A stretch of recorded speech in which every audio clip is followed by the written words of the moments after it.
नमस्कार। आज हम बात करेंगे पीपीएच के बारे में, यानी प्रस्वोत्तर रक्तस्रावन के बारे में।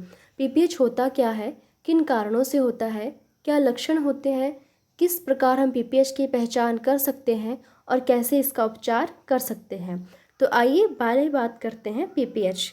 महिला को प्रसव के 24 घंटे तक ब्लीडिंग होती रहती है। सामान्य तौर पर नॉर्मल डिलीवरी में 500 मिलीलीटर और सिजेरियन डिलीवरी में 1000 मिलीलीटर से अधिक ब्लीडिंग होती है।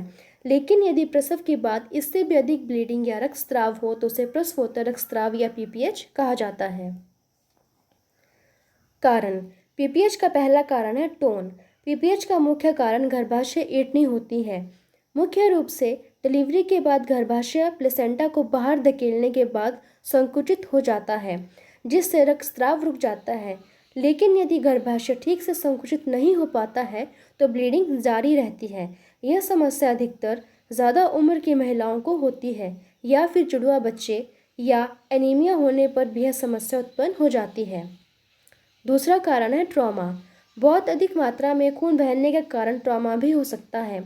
इसमें बच्चे के जन्म के दौरान महिला के अंगों जैसे वजाइना, गर्भाशय आदि में चोट लग जाती है। अगला कारण है टिश्यू। इस अवस्था में डिलीवरी के बाद प्लेसेंटा का एक टुकड़ा या हिस्सा जुड़ा हुआ होता है। इस कारण भी डिलीवरी के बाद रक्तस्राव होता है। थ्रोम्बिन। थ्रोम्बिन रक्त का थक्का बनाने में सहायक होता है। कुछ महिलाओं में डिलीवरी के बाद मां के रक्त का थक्का नहीं बन पाता है, जिस कारण खून का बहना जारी रहता है और प्रसवोत्तर रक्तस्राव होता रहता है। लक्षण। पीपीएच के मुख्य लक्षण हैं। पहला, पीपीएच में डिलीवरी के बाद ब्लीडिंग या रक्तस्राव होता है। ब्लीडिंग लगातार और अधिक मात्रा में होती है। दिल की धड़कनें बढ़ जाती हैं। ब्लड प्रेशर कम होने लगता है। चक्कर आना और बेहोश हो जाना। योनि और आसपास की जगह पर सूजन आना और दर्द होना। जी मचलाना। ज़्यादा खून बह जाने से त्वचा का पीला पड़ जाना। यह सब थे लक्षण पीपीएच के। अब हम बात करेंगे पीपीएच की पहचान।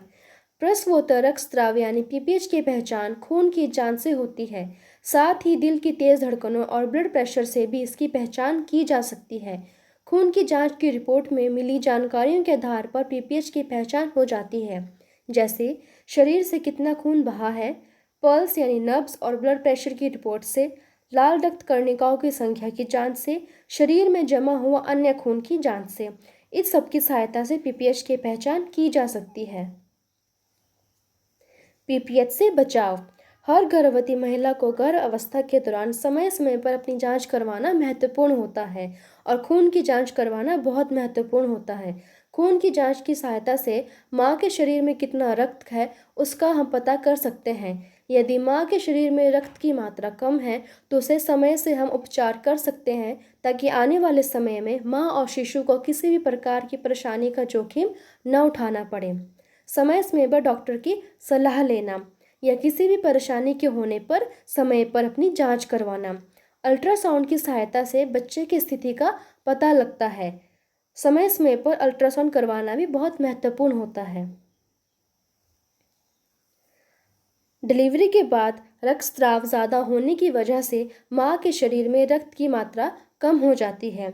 उस रक्त की मात्रा को बढ़ाने के लिए और पीपीएच से मां को बचाने के लिए खून चढ़ाना पड़ता है। इसके लिए खून की जांच करके हम मां के ब्लड ग्रुप का, यानी जो खून का प्रकार है उसका पता कर सकते हैं और उसी ब्लड ग्रुप को हम मां को चढ़ा सकते हैं। तो खून चढ़ाने की सहायता से मां के शरीर में जो रक्त की मात्रा कम हुई थी उसे हम पूरा कर सकते हैं।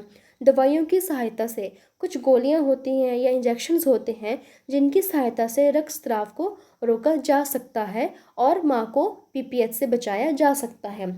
और अन्य उपाय होते हैं जैसे कि बलून टेम्पोनेड। यह एक तरह का गुब्बारा होता है जिसे गर्भाशय के अंदर डाला जाता है और सिरिंज की सहायता से फुलाया जाता है। यह गर्भाशय में होने वाली जो रक्तस्राव होता है उसे बचाव करता है। इस तरह से हम अन्य अन्य उपायों की सहायता से मां को पीपीएच से बचा सकते हैं। ध्यान रखने योग्य मुख्य बातें। डिलीवरी के बाद 15 मिनट या आधे घंटे में पैड की जांच करना। डिलीवरी के बाद 24 घंटे तक रक्तस्राव होना एक आम बात होती है, लेकिन ज़्यादा मात्रा में रक्तस्राव होना एक आम बात नहीं है। इसलिए पैड की जांच करना बहुत ज़रूरी होता है। पैड की जांच इसलिए करना बहुत ज़रूरी है क्योंकि उसकी सहायता से पीपीएच का पता लग सकता है। यदि पैड 15 मिनट में भर जाता है तो इसका मतलब है कि माँ को पीपीएच का खतरा है, इसलिए हम उसका समय से उपचार भी कर सकते हैं। बीपी का कम होना और धड़कन का तेज होना। पीपीएच के समय माँ का बीपी कम हो जाता है और धड़कन तेज हो जाती है, इसलिए उसकी भी जांच करना बहुत ज़रूरी होता है। खून की जांच करवाना। कितना खून बहा है उसकी जांच करवाना बहुत ज़रूरी होता है। गर्भाशय के समय सही समय पर जांच करवाएं। गर्भ अवस्था के दौरान माँ को अपने समय समय पर जांच करवाना बहुत ही महत्वपूर्ण है ताकि आने वाले समय में किसी भी प्रकार की परेशानी का जोखिम न उठाना पड़े। किसी भी प्रकार की समस्या होने पर डॉक्टर की सलाह लें और तुरंत जांच करवाएं ताकि माँ और शिशु दोनों के स्वास्थ्य पे कोई हानि ना हो। धन्यवाद।